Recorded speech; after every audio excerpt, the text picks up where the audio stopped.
श्री स्वामी समर्थ.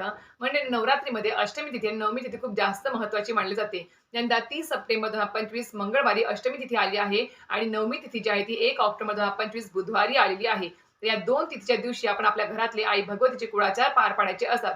त्यामध्ये होम हवन असेल, कन्यापूजन, ब्राह्मण भोजन, सवाष्ण भोजन असेल, आई भगवतीची ओटी भरणे असेल किंवा दुर्गा सप्तशती ग्रंथाचं उद्यापन करणे असेल, सर्व काही गोष्टी आपल्याला कुळाचार पार पाडायचा असतो. आता नवरात्रीमधल्या 7 माळेपर्यंत म्हणजे सप्तमी तिथीपर्यंत तुम्हाला कुठलीच सेवा जमली नसेल आई भगवतीची करण्यासाठी, त्यामध्ये पाठ असेल, स्तोत्र, मंत्र, कुंकुमार्चन कुठल्याच सेवा जमल्या नसतील, त्या सर्वांनी या 2 तिथी म्हणजेच अष्टमी, नवमी तिथीला आई भगवतीची अत्यंत प्रिय आणि आवडती अशा सेवा करायच्या आहेत. त्या सेवा कोणत्या करायच्या आहेत? सोबतच आई भगवतीला अष्टमी किंवा नवमी तिथीला एक त्यांची आवडती माळ अर्पण करायची आहे घटाला आणि काही गोष्टींचं अर्चन देखील करायचं आहे. तर याबद्दल संपूर्ण माहिती जाणून घ्यायची असेल, तर नक्कीच माझ्या YouTube चॅनल शीतल स्वामी सेवा चॅनल व्हिजिट करा.